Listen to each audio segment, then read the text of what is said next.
Economy today में आप सभी का स्वागत। मैं हूं मुकुल शर्मा। कारोबार जगत की तमाम खबरों से आपको रूबरू कराएंगे, साथ ही बताएंगे बजट 2024 में क्या कुछ खास रहा। तमाम जानकारी आपको देंगे, लेकिन सबसे पहले नजर डालते हैं टॉप लाइंस पर।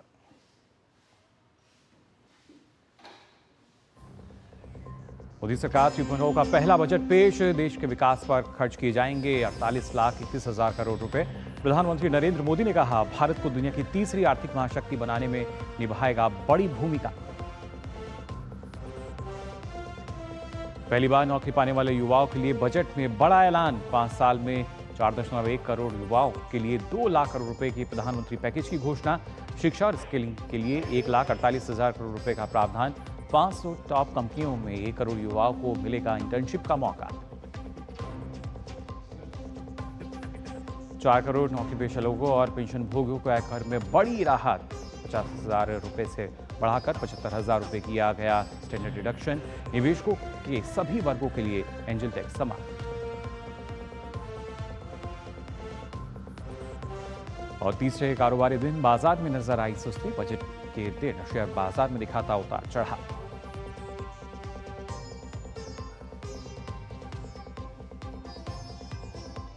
तो आज की टॉप लाइन्स आपने जानी। किस तरीके से जो बजट है वो काफी असरदार माना जा रहा है अर्थव्यवस्था के लिहाज से जब बात की जाती है।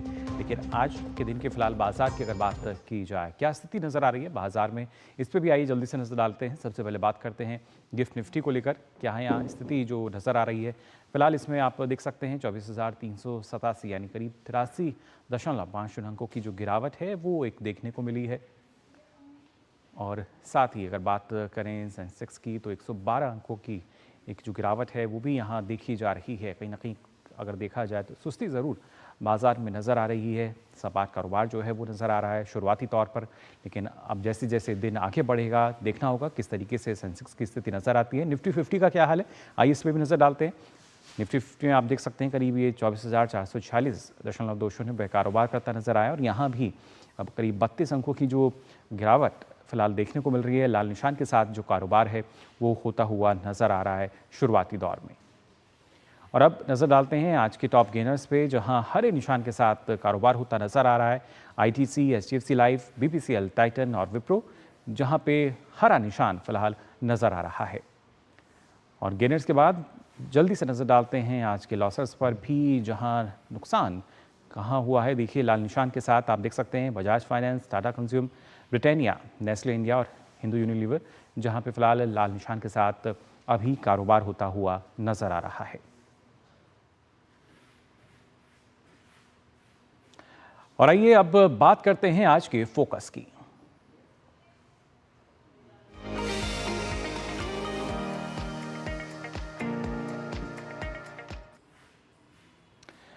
जी हाँ, फोकस की अगर बात की जाए, क्योंकि हमने देखा बजट 2024 की अगर स्थिति देखें तो उस पर कहीं ना कहीं युवाओं पर फोकस नजर आता है सरकार का। वित्त मंत्री निर्मला सीतारमण ने अपने बजट में रोजगार और कौशल प्रशिक्षण के लिए 3 योजनाओं की घोषणा की। उन्होंने अपने बजट भाषण में रोजगार, कौशल विकास, एमएसएमई और मध्यम वर्ग पर विशेष रूप से ध्यान दिया। वित्त वर्ष 2024-25 के बजट में सरकार ने रोजगार, कौशल प्रशिक्षण, एमएसएमई और मध्यम वर्ग पर ध्यान केंद्रित किया है। केंद्रीय वित्त मंत्री निर्मला सीतारमण ने रोजगार, कौशल प्रशिक्षण और अन्य अवसरों की सुविधा के लिए प्रधानमंत्री की 5 योजनाओं और पैकेजों की घोषणा की है। इसमें 5 वर्ष की अवधि में 4.1 करोड़ युवाओं को लाभ होगा। सरकार ने शिक्षा, रोजगार और कौशल प्रशिक्षण के लिए 1.48 लाख करोड़ रुपए का प्रावधान किया। सरकार प्रधानमंत्री पैकेज के हिस्से के रूप में रोजगार संबंधित प्रोत्साहन के लिए 3 योजनाओं को लागू करेगी। ये ईपीएफओ में नामांकन के साथ साथ पहली बार रोजगार पाने वालों की पहचान करने और कर्मचारियों और नियोक्ताओं को सहायता प्रदान करने पर आधारित होंगे।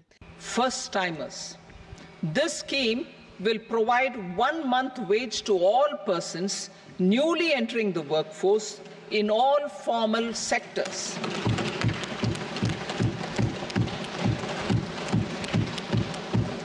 Direct benefit transfer of 1 month's salary in 3 installments to first-time employees as registered in the EPFO will be up to 15,000 rupees.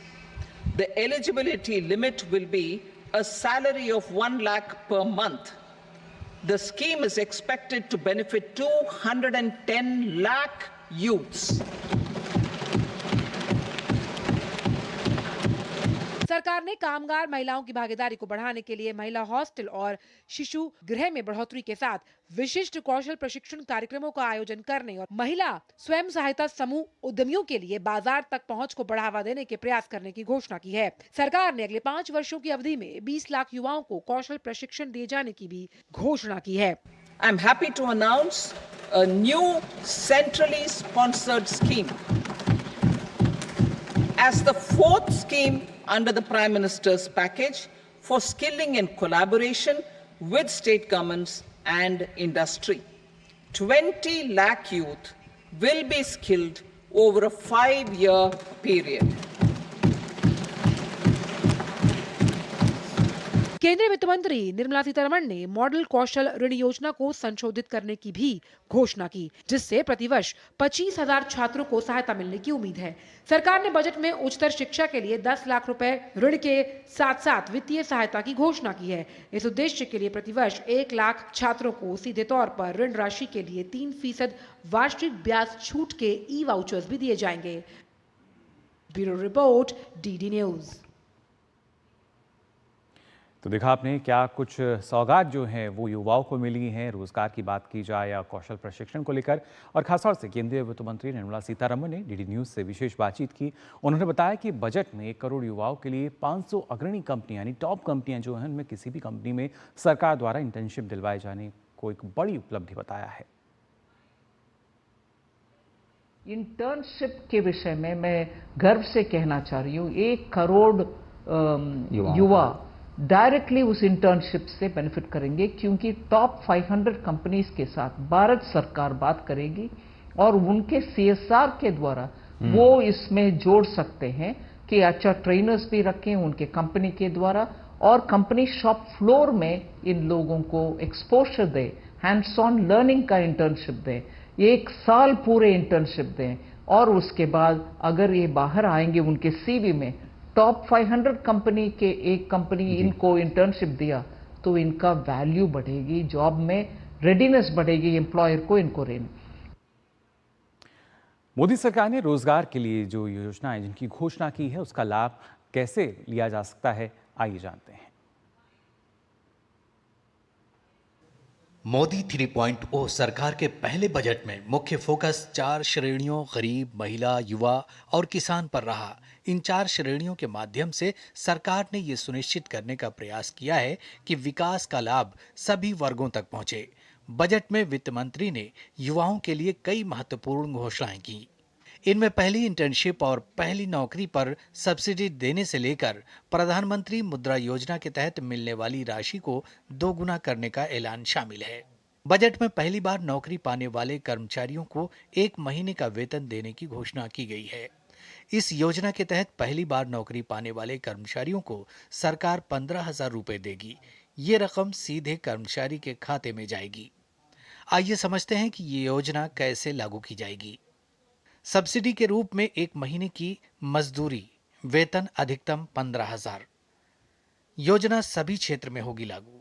Subsidy पहली बार रोजगार पाने वाले को नियुक्त करने में कर्मचारियों और नियोक्ताओं की सहायता करने के लिए है। प्रति माह 1 लाख रुपए से कम मजदूरी वेतन पाने वाले व्यक्तियों के लिए योजना है। सब्सिडी का भुगतान 3 किस्त में किया जाएगा।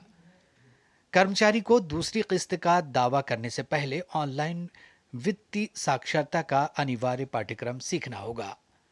अगर पहली बार रोजगार पाने की नौकरी 12 महीने के भीतर खत्म हो जाती है तो सब्सिडी की राशि नियोक्ता को लौटानी होगी। योजना से प्रतिवर्ष 1 करोड़ लोग लाभान्वित होंगे। इस योजना की अवधि 2 वर्ष होगी। This kind of a subsidy giving, one, you give the first one month's salary. 2, you're also giving both for the employee and for the employer subsidy. So the applicable person for whom it is being given may even draw a wage up to 1 lakh rupees. But to the extent of 15,000 is what you're giving as a subsidy. The installments, as I said, for the first 1 month wage that you want to give will be done over 3 installments, direct into the first time employee's account. नई सरकार के गठन के बाद पहला budget पेश करते हुए वित्त मंत्री ने 5 योजनाओं और नई पहल के एक पैकेज की घोषणा की। इस पैकेज का उद्देश्य 4.1 करोड़ युवाओं को रोजगार सृजन, कौशल विकास और अन्य अवसर उपलब्ध कराना है, जिसके लिए 5 वर्ष की अवधि में 2 लाख करोड़ रुपए की केंद्रीय सहायता राशि निर्धारित की गई है। सरकार ने शिक्षा, रोजगार और कौशल विकास के लिए 1,48,000 करोड़ रुपए का प्रावधान किया है। Bureau report, DD news.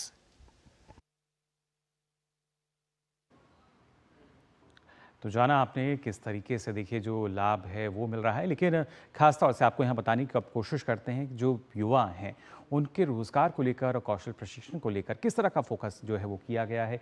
आप देख सकते हैं प्रधानमंत्री की जो 5 योजना और पहलों से युवाओं को जो लाभ है वो यहाँ मिलता हुआ नजर आएगा, जिसके ज़रिए वो और ज़्यादा सशक्त होंगे और देश का जो आर्थिक विकास है उसको तेज़ गति जो है हम यहाँ देख सकेंगे। और ख़ासतौर से ये लाभ मिलने जा रहा है, इसके लिए आपको बता दें करीब रोज़गार कौशल प्रशिक्षण के लिए 2 लाख करोड़ रुपए का जो पैकेज है इसका ऐलान किया गया है। इसी के मद में लगातार जो और योजनाएं हैं वो हम देखेंगे। साथ ही साथ 5 वर्षों की अवधि में करीब 4.10 करोड़ युवाओं को इसका फ़ायदा मिलेगा। तो ये एक बड़ा आंकड़ा है। और अब से पहले हमने पीएलआई स्कीम को देखा था, उसी तरह एम्प्लॉयमेंट लिंक्ड इंसेंटिव के लिए 3 योजनाओं को लागू सरकार अब आने वाले समय में करेगी, जिसका ऐलान किया गया है बजट 2024 में। और इसी के तहत खासतौर से ईपीएफओ में पंजीकृत पहली बार रोजगार पाने वाले कर्मचारियों को करीब 15,000 रुपये तक जो हैं वो 3 किश्तों में दिए जाएंगे। और इसके साथ साथ अगर बात की जाए जो सरकार की तरफ से और जो मदद की जाएगी, हर नए रोजगार सृजन पर आपको बता दें सरकार ईपीएफओ योगदान में कंपनियों को सहयोग भी देगी। जी हाँ, ना सिर्फ जो कंपनी है देखिए उनका ख्याल रखा गया है, युवाओं का ख्याल रखा गया है कि किस तरीके से जो कंपनियां हैं उनको भी सहयोग दिया जाएगा। और ख़ासतौर से इसके अलावा भी अगर बात की जाए, क्योंकि वित्त मंत्री के पिटारे में से बहुत सारी चीज़ें निकली हैं जिनको लगातार आपको हम बता रहे हैं, अगर खासतौर से देखा जाए अगले 5 साल में करीब 20 लाख युवाओं का जो कौशल है उसको भी बढ़ाया जाएगा। आप अंदाज़ा लगा सकते हैं कैसे कौशल प्रशिक्षण जो है वो लगातार दिए जाएंगे और करीब 1000 से अधिक जो ITIs हैं उनको अपग्रेड भी किया जाएगा, जिसके बाद आप अंदाज़ा लगा सकते हैं कैसे जो कौशल विकास है उस पर तेज़ी से काम होगा। और जिसका जिक्र वित्त मंत्री कर रही थी कि 5 साल में करीब 1 करोड़ युवाओं को 500 टॉप कंपनियों में इंटर्नशिप के लिए जो योजनाएं हैं उसको भी अब सरकार यहाँ शुरू करेगी। और उसके तहत आपको बता दें जो युवा होंगे जो इंटर्नशिप करेंगे उनको 5,000 रुपये प्रति माह का प्रशिक्षण भत्ता और 6,000 रुपये की एक बार की सहायता राशि भी प्रदान की जाएगी। तो अपने आप में काफ़ी महत्वपूर्ण ये कि कैसे जो युवा हैं उनको लगातार सरकार सशक्त कर रही है और साथ ही साथ प्रयास कर रही है कि और ज़्यादा आर्थिक तौर पर उनका जो विकास है किया जा सके। युवा कल्याण के लिए लगातार हमने देखा है पिछले 1 दशक में भी अनेकों योजनाएं आई, लेकिन इस बार जो फोकस हुआ है रोज़गार और इसके साथ साथ अगर हम कौशल की बात करें उस पर, इसको लेकर आइए हमारे साथ चर्चा के लिए खास मेहमान जुड़ चुके हैं। जयंत कृष्णा जी हमारे साथ जुड़े हैं, पूर्व CEO हैं NSDC के। बहुत बहुत स्वागत आपका जयंत जी। सबसे पहले जयंत जी जानना चाहेंगे किस तरीके से आप देख रहे हैं इस बार का जो बजट है, क्योंकि वो कहीं ना कहीं रोजगार और उसके साथ साथ कौशल प्रशिक्षण पर हम एक तरीके से उसका फोकस नजर आता है युवाओं के लिए। जी, मुझे लगता है कि पिछले 10 सालों में या समझ लीजिए 15 सालों में देश में जब से स्किल्स और पे फोकस और एम्प्लॉयमेंट पे डायरेक्ट फोकस शुरू हुआ है, और खासतौर से पिछले 10 सालों में जब 2015 में स्किल इंडिया मिशन की घोषणा करी गई थी, उसके बाद से सबसे ज्यादा रेडिकल अनाउंसमेंट्स जो हुए हैं एम्प्लॉयमेंट और जॉब्स और स्किल्स को लेकर, वो कल के बजट में निर्मला सीतारमण जी के हुए हैं। तो कई सारी बहुत ही महत्वाकांक्षी योजनाएं बनाई गई हैं। सबसे बड़ी मुझे लगता है सिंगल, अगर हम एक चीज कोई सिंगल आउट करें तो ये जो इंटर्नशिप, देखिए अप्रेंटिसशिप तो हमेशा गवर्नमेंट के फोल्ड में होती थी, लेकिन इंटर्नशिप जो थी वो बड़ी लोकलाइज थी, उस पे कुछ ज्यादा तवज्जो नहीं दी गई थी। तो वो इंटर्नशिप को जो लॉन्च किया गया है ये अपने आप में एक बहुत ही बड़ा कदम है, और मुझे लगता है कि ये करीब 1 करोड़ लोगों को अगले 5 साल में बेनिफिट देने की बात है। और गवर्नमेंट डायरेक्टली जो इंटर्न्स को स्टाइपेंड दिया जाएगा 5,000 रुपए पर मंथ, वो गवर्नमेंट डायरेक्टली इंटर्न्स को देगी और 6,000 रुपए एक्स्ट्रा देगी जब वो रिलोकेट होंगे और उनको स्टार्ट करने में जो एक्सपेंसेस इंकर करते हैं उसके लिए होगी। तो मुझे लगता है कि देखिए बहुत सी चीजें, आप कितने भी स्किल डेवलपमेंट सेंटर्स खोल लीजिए, लेकिन जो 500 टॉप कॉर्पोरेट्स हैं, जो इंडस्ट्री के लोग हैं, वो कंपनियां जो हैं, वो जितनी अच्छी ट्रेनिंग दे सकती हैं। देखिए हम लोग अपने यहाँ की गुणवत्ता की अक्सर बात करते हैं ट्रेनिंग प्रोग्राम की, जो खासतौर से सरकार के हिसाब से फ्री होते हैं कि वो अच्छा है कि नहीं है, लेकिन यहाँ पे जो इंडस्ट्री की जो टॉप प्लेयर्स हैं उनके पास बिल्कुल वर्ल्ड क्लास स्किलिंग देने की फैसिलिटीज हैं जो अपने एम्प्लॉइज के लिए उनके पास हैं। तो वही फैसिलिटीज वो इंटर्नशिप में कम्युनिटी को ऑफर करेगी, जिससे उनकी एम्प्लॉयबिलिटी बहुत ज्यादा बढ़ेगी। और जाहिर सी बात है कि जो 1-2 साल के लिए आपके पास इंटर्न रह चुका है, उसमें से जो अच्छे परफॉर्मर्स होंगे उनको परमानेंट जॉब अब्जॉर्प्शन के लिए भी होगा। तो ये बहुत एक अच्छी बात है। और जो डायरेक्ट इंसेंटिवाइज, देखिए मैं आपके भी दूरदर्शन पर भी, डीडी न्यूज पर भी मैं पहले बोल चुका हूं, बाकी लिख भी चुका हूं कि जो पीएलआई स्कीम जो गवर्नमेंट की थी वो प्रोडक्शन को इंसेंटिवाइज करती है। तो मैंने बराबर ये कहता रहा हूं पिछले कुछ महीनों से कि गवर्नमेंट को अनएम्प्लॉयमेंट की सिचुएशन को देखते हुए कोई स्कीम ऐसी लानी पड़ेगी जिसमें जितना रोजगार का सृजन हो रहा है उसके प्रपोर्शन में एम्प्लॉयर और एम्प्लॉय को कोई बेनिफिट मिले। तो मुझे लगता है ये बहुत अच्छी तरह से ये एड्रेस किया गया है। जो फर्स्ट टाइम एम्प्लॉइज को 15,000 रुपए तक का फर्स्ट मंथ का जो सैलरी है वो डायरेक्ट बेनिफिट ट्रांसफर से देंगे 3 इंस्टॉलमेंट्स में। ये अपने आप में एक अच्छी चीज है। और जो फर्स्ट 4 इयर्स का जो ईपीएफओ कंट्रीब्यूशन है वो भी फर्स्ट टाइम एम्प्लॉइज के लिए 30 लाख एम्प्लॉइज को उसमें बेनिफिट होगा। और रिम्बर्समेंट जो है वो 3,000 रुपए का, कई सारी अलग अलग स्कीम्स हैं जिसमें इंसेंटिव प्रदान किए जाएंगे एम्प्लॉइज को और एम्प्लॉयर्स को नया एम्प्लॉयमेंट क्रिएट करने के लिए। ये बहुत ही मुझे लगता है इसको बस एक कॉशन की ये जरूरत है कि इसको सरकार इंप्लीमेंट किस तरह से करेगी, किस मशीनरी के थ्रू करेगी, ये एक देखने की बात है। और ये हम लोग जब एक करेंगे तो बहुत ही अच्छी चीज रहेगी। आप आईटीआईज को देख लीजिए। आईटीआई सरकारी क्षेत्र की खासतौर से जो आईटीआईज हैं जो स्टेट गवर्नमेंट के परव्यू में रहती हैं, उसमें 1000 आईटीआईज को जैसे आईटीआईज हैं उनका जो करिकुलम होता है वो सेंट्रली मॉनिटर होता है, लेकिन जो उनका जो एडमिनिस्ट्रेशन होता है, जो गवर्नेंस होती है वो स्टेट गवर्नमेंट के पास होती है। तो उसमें जो 1000 आईटीआईज की अपग्रेडेशन की बात करी गई है, मुझे लगता है ये एक मील का पत्थर साबित होगी। लेकिन थोड़ा सा कॉशन यहां पर भी ये कि इनका जो गवर्नेंस है वो प्राइवेट सेक्टर इंडस्ट्री को दे देना चाहिए, क्योंकि अगर ये उनकी गवर्नेंस लेकिन गुणवत्ता की जब हम बात कर रहे हैं, जिसका आपने भी जिक्र किया, अभी शुरुआती तौर पे जो योजनाएं आई हैं और बेहतर तरीके से कोशिश यही होगी जो क्रियान्वयन है इनका हमें देखने को मिले। लेकिन क्योंकि जब कौशल विकास की हम बात करते हैं तो माना यही चाहता है कि जब एक प्रशिक्षण दिया गया तो वो सिर्फ एक युवा तक सीमित नहीं रहता, बल्कि वो दूसरे युवाओं तक भी जाता है। तो क्या माना जाए कि यहाँ भी एक मल्टीपल फैक्टर जो है वो हमें नज़र आएगा, क्योंकि जिस तरीके से जो 1 करोड़ जो युवा जिन्हें प्रशिक्षण दिया जाएगा, जो कि इंटर्नशिप भी लेंगे, तो वहाँ से सीखने के बाद जिसका जिक्र आप कर रहे थे कि जब टॉप के 500 कॉर्पोरेट्स को अगर हम देखते हैं तो उसका असर दूसरे युवाओं पर भी जाएगा, यानी उनको भी रोजगार की जो संभावनाएं हैं, अवसर हैं, और ज़्यादा निकलते हुए नजर आएंगे। जी बिल्कुल, इसमें मल्टीप्लिकेशन इफेक्ट होता है और एम्प्लॉयबिलिटी इंप्रूव होती है। और जिन युवाओं को डायरेक्ट बेनिफिट मिल गया उनको तो फायदा हुआ ही हुआ, साथ में रब ऑफ इफेक्ट बाकी लोगों को भी होता है और वो बाकी लोग मोटिवेट होते हैं कि स्कीम का फायदा उठाकर आकर चाहे वो इंटर्नशिप करें या आईटीआई में पढ़ाई करें। इसके अलावा देखिए एक और बड़ी एम्बिशियस स्कीम गवर्नमेंट ने बताई है, जो बताया है कि 20 लाख यूथ 5 साल में ट्रेन करे जाएंगे, ये इंडस्ट्री और स्टेट गवर्नमेंट के साथ, राज्य सरकारों के साथ मिलकर। तो ये भी अपने आप में बहुत ही अच्छी चीज है।